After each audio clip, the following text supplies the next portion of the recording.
Hey guys, I am back with a sit-down video from my bedroom. I think it's been 6 months, half a year since I filmed a video here. Anyway, in this video I will be telling you guys some fun facts about me that are travel related and that you probably don't know yet.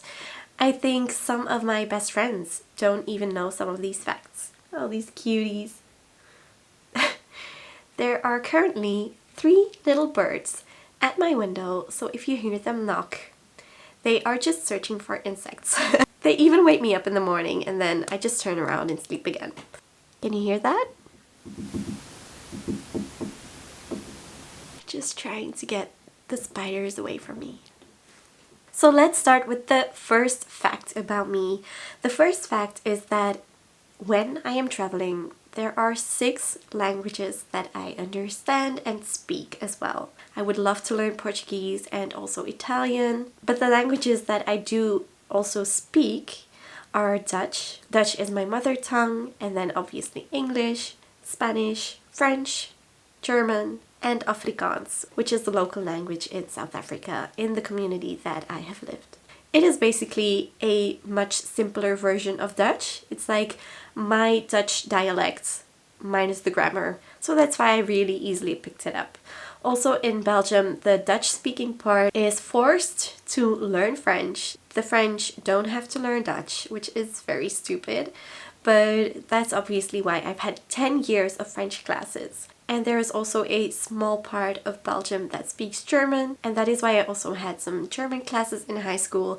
And obviously it's really similar to Dutch, so is English. I learned to speak English when I was watching television when I was younger. My mom wouldn't let me watch Nickelodeon because she thought that the voices of SpongeBob and them were very annoying.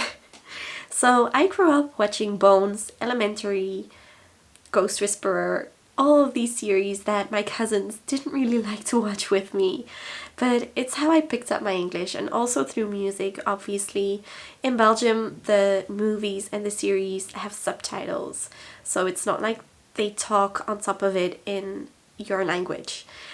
And that is how I learned to speak English before I even had any classes. And all of these languages that I know were really fun when I was studying in Mexico. We were surrounded by all of these different international students and we could understand every single one of them, but they couldn't understand us. That was really cool. I also have the worst dialect of the Belgian dialects, like the dialect that a lot of the other people in the country barely understand. So maybe that's even my 7th language. So that is the first fact about me. When I travel, there is one thing that I will take everywhere with me. No matter how long I'll be traveling, what luggage I'm bringing, what climate I'm going to, there is always one thing that I will bring anywhere. And that's bacon! Bacon is my trusted travel pillow. I bought bacon in China, and ever since he has been on all of my adventures with me. It is basically the perfect travel pillow for sleeping on airplanes, on bus rides, in cars. I just put my head onto bacon and I am out. I can sleep anywhere, anytime, no matter what. This one follows me everywhere. Obviously, he's called Bacon because he's a pretty dirty piggy actually. He gets quite dirty. I usually attach him on the outside of my backpack. But yeah, and I love bacon. And then another essential that you can't travel without, at least outside of Europe. Inside of Europe, I don't need it, is a passport. Now, who remembers the video that I made in Mexico about losing everything? I will put the link here so you can click on it. But basically, I lost pretty much anything I could lose, including my passport was gone. Couldn't find it no matter how hard I was looking for it. I turned my backpack upside down multiple times, inside out, nothing. And in that video I also tell you how you can get a new passport, everything I went through, just me running around Mexico City to get everything in order before my flight. And guess what? This is the passport. This is the migration slip of Mexico. And these are all my really amazing stamps from Mexico. Machu Picchu, Nazca Line flights, the floating islands, Lake Titicaca. So Sarah, you didn't lose it? Mm-mm. It was in the bag all along. For 6 months, nobody found it. I didn't find it. My mom didn't find it. It is like it went to another dimension and came back. Because I found it when I was looking through my bag for receipts in Africa. Incredible. Obviously, the good thing that came from this is that now I know exactly what to do in a similar situation, and that I've also shared what to do with other people. Something I really love about travel is overlanding. So going from one place to the next, even really long distances, like the 24-hour bus I took from the capital of Namibia to Cape Town, or the 24-hour bus from the south of Mexico to Mexico City. Even all the BlaBlaCar rides that I went on, which, if you don't know, BlaBlaCar is a carpooling app, and I just love spending time in buses, in cars. I really prefer traveling this way than taking a flight, because there is so much more to see along the way, and especially the BlaBlaCars. Being in a passenger seat, having some good music on, is my happy place. My favorite car ride, I think, of all time, it honestly felt like I was so high on life. That was the one from Cuernavaca to Puebla in Mexico City. It was a 5-hour ride through the most amazing landscapes. The driver had amazing taste in music. It was like my playlist was on. And we even got stopped by the police. And then we had to act as if we were his friends. You know, we weren't paying him or anything. It was just such an interesting ride, and I loved every single minute of it. And whilst I'm traveling for all of these hours, what do you do in the meantime? Well, like I said, you listen to music, and some of my favorite music ever since studying in Mexico and living in Peru, working there, has been reggaeton. So the Spanish pop music, and I am so good at singing all the lyrics that my Mexican friends have started calling me La Belgicana, the Mexican Belgian, because sometimes I would know the songs even better than my Mexican friends. I would eat spicier than my Mexican friends. So I'm very proud of the Belgicana title. And aside from music, I really like to listen to podcasts. So I will download podcasts if I have Wi-Fi, and then I will listen to them whilst I'm on the road. And in particular, true crime podcasts. You could say that this is a reoccurring theme because I grew up watching Bones and The Mentalist, etc. So I have seen every single Murder Mystery and Makeup Monday from Bailey Sarian. I have listened to her Dark History podcast. Currently, Helen Anders also has the Devil in the Dark podcast. And I don't know, true crime just fascinates me. That's it. I can't explain any more than that. Something else that is an advantage of overlanding is obviously that there is less carbon dioxide pollution when you carpool or when you take a bus compared to when you take a flight. And throughout my travels, I really do try to take sustainability into account and try to keep my carbon footprint as low as possible. It's not always possible. For example, in Southern Africa, I had to take quite a couple of flights, but that was mainly because of COVID. A lot of the buses weren't going, and also that was actually for a job. So it was my employer making the decisions. If it were up to me, I really one day want to travel across Africa all the way from Cairo to Cape Town. So the entire length of Africa overland. That is one of my dreams. And who knows, maybe one day a certain car brand would sponsor me to do that. Just putting it out there, manifesting it. Also, when I was in my last year of high school, I wrote my report on sustainable tourism. Then later, during my tourism studies, I actually have a bachelor degree in tourism. I then also specialized in sustainable tourism. And then once I had the first bachelor in tourism, I did another bachelor in development aid and specialized in sustainable tourism as well. So if you're wondering, Sarah, why should we believe anything you say? What do you actually know about travel and tourism? Well, I actually have the degrees to back me up. So sustainability in travel is definitely something that going forward I would like to take into account more. So like I just said, it was actually an employer that was sending me across Africa for Namibia, Botswana, Thick Falls, South Africa and Sierra Leone. And hopefully September, October, I will be visiting maybe Ghana, Benin, Kenya, Tanzania, depending on how we can arrange things. I have been working with them to set up sustainable tours across Africa. They have been a pioneer in sustainable tourism in the community in South Africa, where I did my tourism internship for my first studies. And there has been an investor who has seen how incredible the work is that they are doing, and he wants us to expand into the rest of Africa. And I've been the lucky person to go on location and inspect everything, meet the locals, meet even the Ministry of Tourism and Environment in Sierra Leone.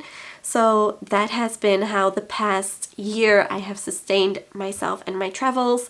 And also I am still a tour guide in Lapland during the winter months, and that pays very well. And during those 2 months I have zero costs to live and eat, no rent to pay. I live with my parents anyways during the few months a year that I am at home. There's no point in me renting a place or anything. So yeah, for the past year I've been able to sustain myself by working as a freelancer for these companies. Am I making the big bucks? No, not at all, because to be honest, most of what I earn goes back into the travel. But then again, I mean, that's how I would spend that money anyways, if it were going to my savings. And in fact, it's like a very big discount that I'm getting to even do it. And aside from that, obviously, I'm still creating content, and hopefully I can make some money with that as well. Soon, hopefully. For the tour company, I'm also managing their social media. I have built websites and used all of the content that I have created on those platforms as well. Another way that I make sure that I can travel as much as I do is by sometimes joining people, even people I don't know personally that well, to keep the costs lower. For example, the whole first month in Africa, I was with a Dutch couple just to keep my costs lower. I do prefer to travel alone and backpack, and I'll get into that in a second. But sometimes, like next week, I will go on a trip with my girlfriends from Belgium, and then the week after that I will go to Greece for 2 weeks with my family. So I'm definitely still traveling with people as well. I love backpacking. Even if you start the trip all by yourself, you'll never stay alone for a long time. And another big reason that I'm able to travel for so long is because I get to keep my costs so low. I stay in hostels, obviously. I am a backpacker. So the cheapest I have traveled has been in San Cristobal de las Casas in Mexico, where I paid 8 euros for 1 night in a hostel and 2 meals. 8 euros. So overall, life is so much more inexpensive outside of Europe, especially now with the prices going absolutely crazy. Like, ever since I've been back from Africa, I have been shocked. I could never live in Europe with what I am earning currently. I just couldn't. I would definitely be able to live in South America or Asia or Africa, but not in Europe. The prices are insane. It is actually a lot more inexpensive to travel full-time than it is to live in Europe. And that is also a very big reason why I managed to travel for as much as I do. That doesn't mean that I don't spend money on experiences. I really keep my costs low when it comes to food. I have a daily budget of about 10 euros. Then staying in hostels, the average will be 15 euros or even 10. And then the only thing that I do splurge on is the activities. Like you've seen in the Cape Town videos, I did every single activity possible. I went paragliding, I did incredible day tours, I went snorkeling with the seals, And these experiences are just so valuable. Like, they enrich you. They really do. These memories, they will stay with you forever. A crappy bed, that memory won't stay with you forever, you know. But the experiences really do. So I really prioritize experiences above anything else when I'm traveling. Sticking to the backpacking theme, let's talk about luggage, because I have always, in every single situation, been the person of who everyone is amazed at how little I take with me. I pack so light ever since I was tiny. And growing up, also going on school trips, everyone was always like, "That's all you're bringing? Like, what do you even have in there?" And it is really coming to my advantage also when I am backpacking. This is the backpack that I do have. But even in hostels, when girls see my backpack, they're like, how does your stuff fit in there? And maybe I should make a packing video. I haven't so far, because I thought, well, there's plenty of them like online, but even in the hostels, girls were like, explain to us exactly how you pack and what you have in there, because we can't believe that that's it. So yeah, maybe that's an idea for a video in the future. One thing that I can say about what I bring is that it has to be essential. If I can promise myself that I will use it once a week or once every 2 weeks if I'm going on a really long trip, then that's fine. I'll bring it. I will even bring my curling iron, because I know what a difference it makes to me personally, how I feel, but also that it doesn't take up too much space and I use it often enough. What I didn't manage to bring on my Africa trip was my drone. And the reason for this is that the drone laws in Africa are really strict, because the poachers who are killing the animals, they are using drones as well. And because of that, drones have gotten a really bad reputation. You really need to follow the rules. You need to buy a permit in every single national park that you go. Even going to Ghana, it costs you 5,000 euros to get a permit just to bring your drone into the country. You can buy 10 drones for that money. It's insane. So just out of respect and convenience, I didn't take it to Africa. But the drone will be making a comeback in the videos about France next week, and definitely Greece. Talking about my hair, this is not my natural hair right now, but my natural hair is very dependent on the destination. I have completely different looks in different destinations. When I am in Finland, in Lapland, so the Arctic region, my hair is straight as an arrow. There is not even a kink in my hair. And I presume that it's because it freezes so hard, like it's -20, -30, that there simply is no humidity in the air. And it makes my hair super smooth. Compared to the equator region and Mexico jungle, where it is super duper humid, I just have all of these tiny little curls. And just naturally, just after washing my hair, it's just like poof. And it's so completely the opposite, and I think it's so cool that I have different looks in different destinations. So that is it for my crazy, strange, fun travel facts about me. I hope you thought they were interesting, or that you have gotten to know me a bit better, because these are things that I don't generally share in a regular travel guide or travel vlog.